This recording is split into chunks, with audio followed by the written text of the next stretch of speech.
Welcome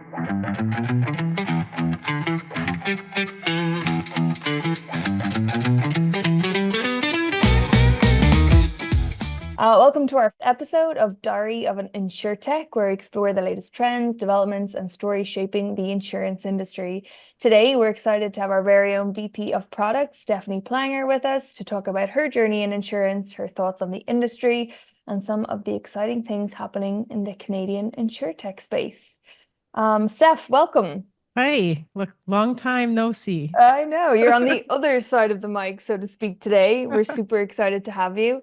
As you're very familiar, we always like to start off with our guest history and journey into insurance. So before we get into some nitty-gritty, I know today is going to be a slightly different conversation, maybe some different topics we're going to discuss later on in the podcast.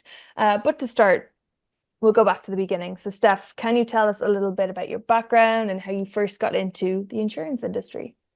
Well, most people in the industry, I fell into it. I didn't plan on doing it. I went to school for human biology and anthropology. In my culture, we're very we try to become doctors or something in the medical field as a Filipino. But I just, I worked at the hospital. I was doing my thing, and then I was curious about working in an office. What it would be like to wear nice clothes, and try something different. My aunt worked in insurance at Intact. I think it's as a business analyst for a while. So then I was like, oh, maybe I should take a look and see if I can do something with insurance. So I applied for a job. It's an entry level job at Bel Air Direct as a direct writer in Toronto, and I got in, and then they trained us right away to do an exam. So I didn't know what I was getting into, because when I learned, medical terminology, learning insurance terminology is a new language, and I just fell in love with it. I just didn't realize how much I loved learning about insurance. I was in my mid 20s, so it was like after school was done, but it was a really interesting journey going into it, thinking about it, like learning about insurance is like adulting, right? So when you become you're a young adult and you learn about insurance, something that's responsible and something you need to know, it got me really excited. And I ended up sticking with that, and then just letting my journey go as an insurance broker, becoming like a broker instead of an insurance agent, and then dabbling into training, corporate training for insurance, and then also like dabbling into the IT side. So my journey with insurance has been a very interesting one. And I fell into the IT side probably towards the end of my insurance time working in corporate. And I don't know. I left it for about a decade because I wanted to try something different. But then it's like that secret love affair that you've always had, but you try to leave and you end up coming back. And then that's why I've come back to insurance. So it wasn't really in the plan, but then it's actually like a love of my life. So I can't even explain it. When you talk to an insurance person, once you get into it, it's like something you just can't get enough of. Oh, I love that, Steph. Yeah. Do you want to talk about what's kept you passionate about insurance throughout your journey? I know you've kind of had experience across lots of facets of the insurance industry. What kind of keeps your passion going? It's about educating people on insurance that got me excited. So even when I left for 10 years, I left the industry, I was still talking about insurance, and like anytime anyone asked me anything about it, I got excited. So really having the knowledge, it feels like a powerful tool. Having that intelligence to be able to um, talk to people about things they don't really know, educating them about how this is beneficial, and thinking about risk in a way. I don't know. It's like drinking a Kool-Aid. I think Ashley can attest. She did the course recently. So it's like once you get into it, you're like, oh my gosh, I love everything about it, and educating people because they don't know about insurance and how it works and how it actually helps you when you need it the most. So yeah. Yeah, I think the course that I took, it was just a taste of what you're talking about, right? And I think you can attest that I've said it a few times, and I said it in our last episode with Carolyn, or after the fact, she mentioned that she's an insurance geek, and I was like, I want to be like her when I grow up. And one thing, obviously, you've had a journey so far in the industry, and I'm sure you've seen a lot of changes, especially, going from being a broker to being in the tech space. So, like, what are your thoughts on the current state of the industry? So in general, it's moved slow. So it hasn't changed that much since I've left, including some of the software. So I know the pain, and I think it's just in an industry that is regulated, like by government and in financials. Like they have a rigid way of changing things. Like it's like working in the bank sector. So things are hard to adopt and change. But lately, I've been seeing a lot of insurtechs and a lot of spaces trying new things, especially with AI, and trying to focus on technology. If you look at a lot of the strategies of companies out there, they're always talking about investing in technology for their brokers. So like an example is Synex, one of our largest partners that we have at Rival. And one of the things on their website is like, we invest in the technology for our brokers. So please join Synex, at the like Team Synex if you want to be a part of the future of insurance. So like looking at that, there's a lot of interest, but there's still a lot of hesitation. People are scared. They don't know what it is.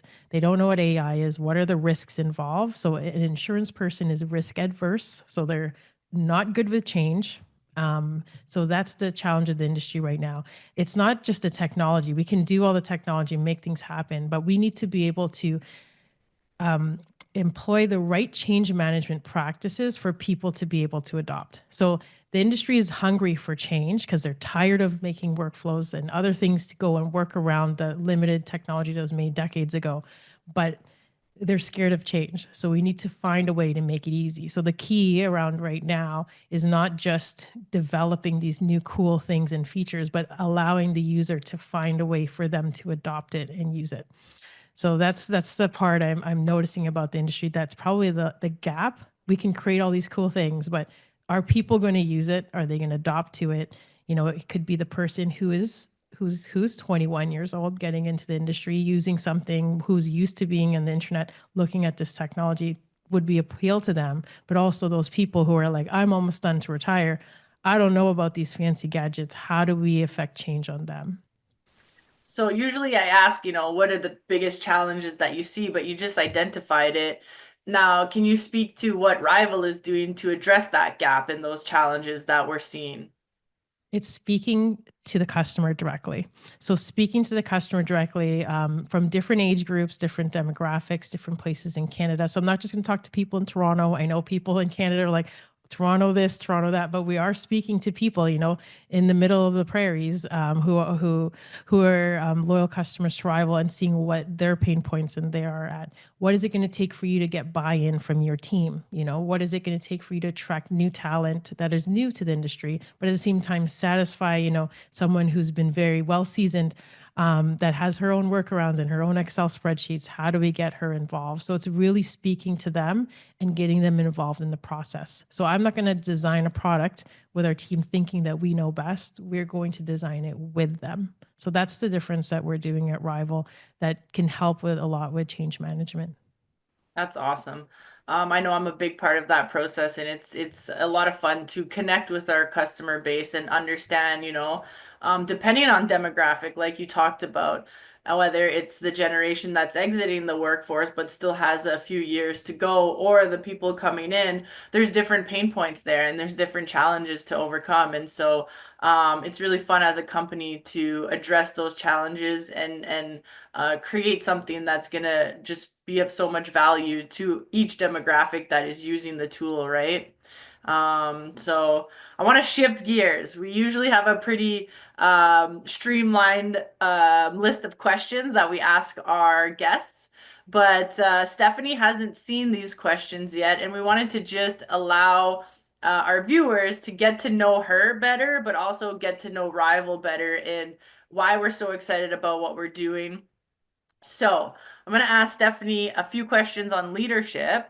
How do you stay grounded and connected to your values when things get hectic in product strategy or delivery cycles? I have to be aware of my values first. So if there's a leader there just going on with the flow and being reactive, really need to hone in and understand who you are and what you stand for first. I've never been in a place where I've worked, especially as a leader, where I've had the permission to be my authentic self. And I know that's like such a radical thing to think of, because especially in industry as a woman going in somewhere corporate, we always have to kind of conform to a way of being and leading. But at Rival here, we adopt different leadership styles. So really honing in, go, what do you value? How do you understand yourself as a leader? And then tapping back to that. So it does get crazy. So I need a lot of mindfulness strategies for me to be able to manage how I want to show up for my team. Because if I'm coming into a meeting with the energy of fear, anxiety, nervousness, or even anger, it's gonna spread to them too. So if I'm going to come in as negative Nancy to a meeting, they're going to be negative too. So I really need to manage my stress and do mindfulness practices day to day, even taking a moment. Luckily for a remote setting, we can either go off cam, walk around our desk a little bit, or like get offline for a moment and step outside. So really taking the time to honor my feelings and emotions at the time so I can think clearly and show up as a good leader. That's awesome. Now I'm very curious about personal growth. I love just diving into personal growth, and I know you do as well too. It's something we connected on immediately when we first met. So, can you share a moment when you realized that you had lost touch with yourself under the weight of all of these responsibilities? And like, Oh how my did God. you deal with that? How did you use what you've learned through personal growth to help overcome that? Actually, I didn't learn about personal growth yet when I hit rock bottom. So there was a time in my life where I was working over 100 hours a week for work. I was severely addicted to work. This was before my time here at Rival. And I started to think as a workaholic. So people don't even believe in that term. They haven't heard of it before, but it is an issue that Mhm. people have. There is a 12-step program for Workaholics Anonymous. So at the time I was working 100-hour work weeks. I was not able to relax. I couldn't do anything on the weekend, and I started to lose touch with how I felt. So it came to the point where I had to quantify my value and like how hard I'm working, and if I'm not productive in a day, I wasn't happy that day. I started to notice people telling me news like, "Oh, Steph, I'm pregnant, I'm getting married." And I'm just like, "Okay." Like, feel nothing, transactional. People are talking about losing a parent or something, and I couldn't feel empathy to others. So I really started to feel like there was something wrong with me. And in that moment, I had to say, okay, maybe I have a problem. And like some people don't wake up, but I went to a Workaholics Anonymous meeting back then, and I sat around these people. And of course, Stephanie with her arms crossed, I'm like, these people don't work. I have 3 freaking jobs, man. Like, and then people are just saying, I'm volunteering in all these places. I'm doing this stuff. I'm keeping busy. But then I didn't realize that there was something wrong with me. And I really had to sit back and understand that this isn't the way to live anymore. There was a lot of pain in my heart. So then I discovered personal development. So at that point, I had to sit down, and that was the hardest thing to see is like, um, you know, you can't live a life where you feel like you're always lacking or not doing enough, and then not honoring how you feel. And I think about it, about that time, like I gained weight, I didn't spend time with anybody, time was flying by, and I needed an intervention. And I don't know, I was trying to find another role to work in outside of what I was doing at the time. And I fell onto ordering the wrong book. I was supposed to order something on digital marketing because I wanted a little more time freedom. Because I'm like, oh, maybe I don't have to work as much. People have like these fancy cars and mansions online. I can do digital marketing. But instead, I ordered the book High Performance Habits by Brendan Burchard. And that was the book that changed my life. And they talk about it because there's a lot of people who are going out there working so hard. They look like they have everything going on, but inside they're crumbling. And people need to be aware that that's not how you live. Mhm. And then that's the moment that it changed my life, that it's important to have personal development to be able to understand the patterns that you're carrying on, and that you can actually learn that you can live a life in a way that you want to be. And I'm so passionate about that because so many people are lost. Mm. They get into that pattern and think that they're just doing what they're supposed to do, get that job, working hard, but they don't know that they have another life that they can live. Mhm. So it gets me to my core. I Yeah. love that. Now I can be emotional all the time because they've broken that piece that I've been holding back for so long. So Yeah. if you work with me or if you interact with me at work, I'm crying all the time. It's a safe place. And, at Rival, they embrace that too. So. I love that, Steph. I just think it's just an embodiment of how authentic you are and just love your vulnerability and how it's coming out after all these years. And we really love that. I think it's probably topical to even ask following that, how has your understanding of success evolved over the years from what it obviously was to what it is now? Be super curious to hear that. It's like, I mean, people love money and like titles and stuff like that, and it really doesn't really matter if you're not feeling fulfilled inside. And the idea of fulfillment doesn't also have to be around status as well. It's like, how do you feel at the end of the day? Do you feel like happy? Are you excited to wake up each day? Or like, are you doing things that make you feel joy? If you can't feel joy, enthusiasm, um, what's success then, right? So like, it's like people talk about wealth as like, people think it's money and cars and stuff, but then wealth is like being able to spend time with your family, being able to have quality time with them, do things that you enjoy. So success for me is to be able to have that freedom in my mind because I've been so preoccupied with work, to be able to be present for my family and my children and my wife, and really like being able to live and not feel constrained with thinking about me being of value because of work. And it's such a different thing. Like, if you talk about it to me at work too, I'm like, don't take this home like on the weekend. Like, like you can look at it, but like I'm not expecting you to think about work all the time. I want you to be there for your family. I want you to spend time with them. We're not going to kill you and burn you out here because we have a deliverable to do, because this is important too. So it's um I really try to feel that so that people can understand that success isn't just about work. Yeah, I love how you touched upon that because I think I can't speak for everybody, but I just think that there's so much status that is associated with the title that we have with our jobs, and it's really, really easy to get lost in our value and what we do and not who we are as people, right? And I think the struggles that you just spoke about is something that a lot of people can relate to. And I know that I've gone through some similar things, but the knowingness that there's always room to improve and become better um is reassuring, and it's like a weight that is lifted, but you have to seek that out, and you have to have a growth mindset and not a fixed mindset. And so I just appreciate your vulnerability so much, and I'm curious, so when you're not in VP of product mode, who are you? Oh my gosh, so I'm Stephanie. I love hugging trees. So that's one thing I do. When I do get a chance to go in nature, my daughter and then my son now will be going out and hugging trees with me. Nature lover. I am into like spiritual woo-woo stuff. So people are usually in the closet when they talk about those things, but I love crystals, like energy healing, meditation, and in reading when I get a chance to. I'm still in the sleep deprivation mode with the babies right now, but I try to read even a few pages as much as I can. So I'm that person. I geek out on personal development. I geek out on insurance. Even if I wasn't working in insurance, I still geek out on it.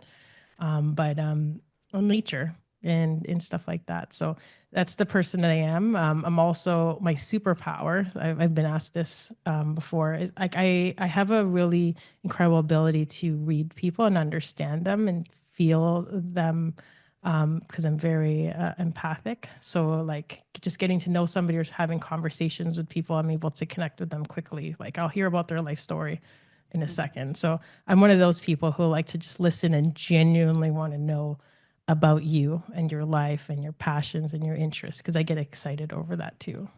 Yeah, I have to say, you're such a good facilitator for creating that safe space. I think people who are not usually talkative, I've seen them just open up and fillet themselves in front of you. And so it's definitely a strength of yours. Yeah, people need to feel seen, heard, and understood. And I try my best to be that role model so that people do that for others too. So Mhm. I'll call them out and I'll just like cheer them on. And even if it Mhm. embarrasses them, I'll still, find the strengths in people and try to help them bring that out. Love that. I have a couple of questions, Steph, if we're kind of going on from that mentor ship side of you, and particularly on supporting other women. So I have a couple of questions that I think listeners would be really interested in hearing.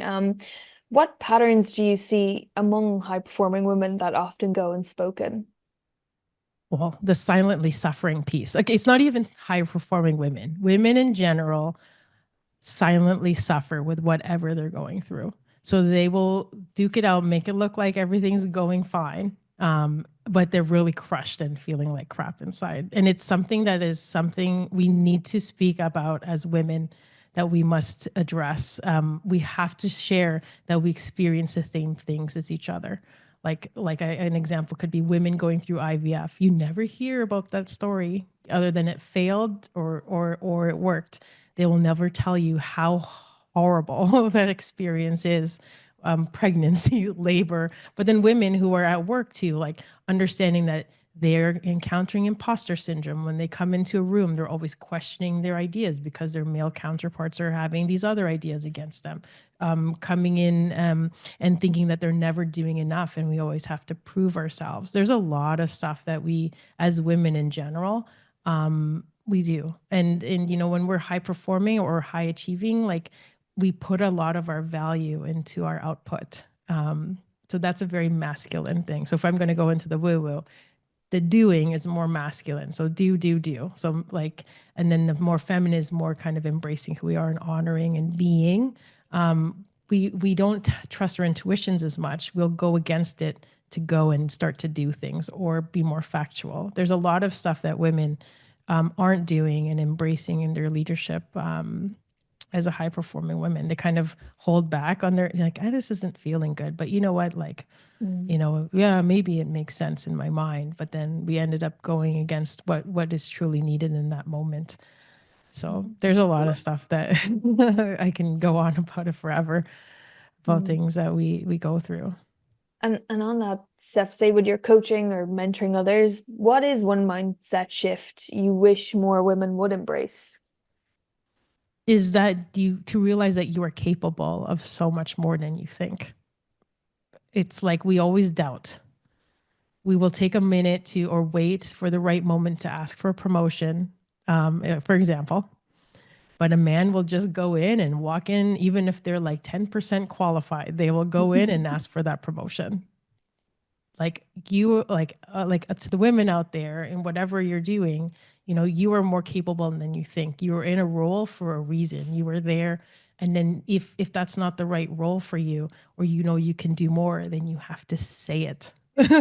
You have to do it. You can't just wait to go, oh, maybe they'll notice look how much I'm doing. I'm working extra. I'm working hard. I'm taking on all these things. Nothing's going to happen unless if you Mhm. ask or take action. Yeah, I love that. Um, so Steph, like in saying all of this, you're a very successful individual. You're a real cornerstone of what we do at Rival, but you're also a mother, you're a wife. I mean, what ritual or practice helps you reset and come back to yourself when you have lots going on? Well, I have to take grace with myself. Like there's only so much I can do. So like instead of putting the pressure on me to do more or to have everything in order or in line, I actually have to be patient and just embrace the moment. And embrace what I've done. Because, like, for example, as a new mother, like your house is going to look like a mess. Like you're going to look like a hot mess. Everything's going to be awful. You're going to be falling asleep. You're just going to be like, okay, I got to roll with it and be okay with that instead of putting up so much pressure on myself. So, in general, we are way too hard on ourselves as women. You're hearing that voice. I know you're hearing that voice, whoever that is. It could be mom or somebody there telling you you're not good enough. But we really need to embrace and go, it's okay. Like I'm doing the best that I can. This is my journey and how I want to do my life. and do it. And that's really the story of my life. Like I've never had a conventional way of living and doing things and getting jobs and going to school and doing stuff like that.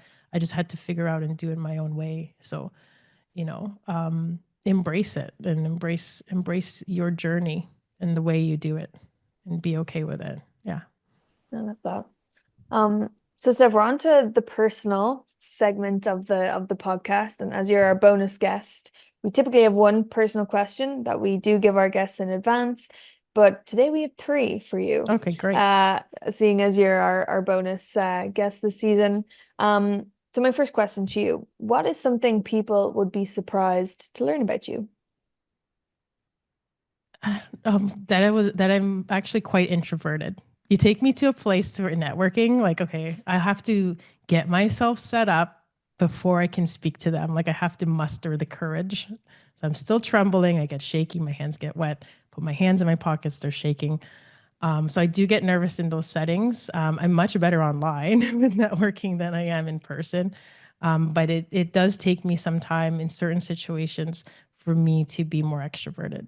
Socially, in social situations, it's tough, like a house party or something. But at work, I put on a great mask to make me look like I'm extroverted. I'm like, really engaged and into it. But it takes some time, and it's okay to be introverted like that. Yeah, and I think that's what we really celebrate here at Rival. Like you said, you've permission to be your true authentic self. And yeah, we've all sorts and all personalities, and I think that's what really makes it work here on the team.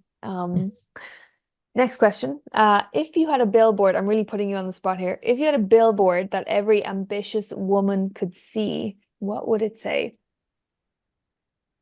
I think that's saying, you are capable of more than you think. So just to like, it's really to understand that we can do a lot of great things. We limit ourselves so much. We have excuses. We talk about responsibilities. We have about these things, but if women are so resilient, they can do literally anything that they want to do. As long as there's no limitations put upon them, like a glass ceiling, they can do a lot of stuff. So you are more capable than what you think is a good one. I love that. Okay, last question, last personal question. I'm excited to hear the answer to this one. If you could have dinner with anyone, past or present, who would it be and why? Oh my God, I love Mel Robbins. I love Mel Robbins. Like, if anybody hasn't heard her podcast, she started and got extremely successful, especially after in her 40s. So it's like really getting in and honing in and her stuff. Like, I just want to know how her mind thinks. Like, she's super authentic. She has no shame. She'll go on camera, the way that she looks, showing her real life, speaking about things that are important to her. I just want to know, how did she get the courage to do that? And then how could I be just like that? Like, it's just like, what are the steps that took you to do this, Mel? Like, and being authentic, cussing, doing whatever. She would be a really great inspiration to sit and just pick her brain about things. I just listened to her audiobook, Let Them, and now it's just in my head. Like anytime somebody's doing something that's like slightly annoying, I'm just like, let them, forget about it, just let them. And it really works. So that was a recommendation by you. So thank you for that. Yeah. And thank you for joining us today and just sharing and being vulnerable. And it's been an absolute pleasure. Is there any closing remarks you want to leave our guests with? So I don't I mean, I am plugging in for Rival here, but then, it is our podcast, but I genuinely feel like I've never worked at a place like Rival. Like if you ever get to tap in to understand the culture of the people, we're not just like, bots just creating a software for you. We are real people. We're regular people who really deeply care about what we do. And we've built a really great culture at Rival, and like fostering the people will help us create better products. We are in a transition right now. So I know that there's some existing customers, there's new customers that are looking at us. We're going through this transition and we really want you to be part of the journey. So come in, take a spin and get to know us and meet us, like message us on LinkedIn. We're like regular people and fun to be around. So we'd love to have you as part of our journey. Absolutely. I can attest to that. I know Ellen can as well. And Sure thanks can. to our listeners for tuning in. Be sure to join us next time.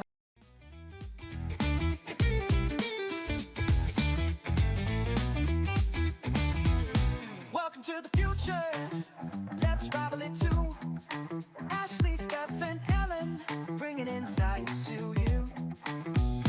Tech meets insurance,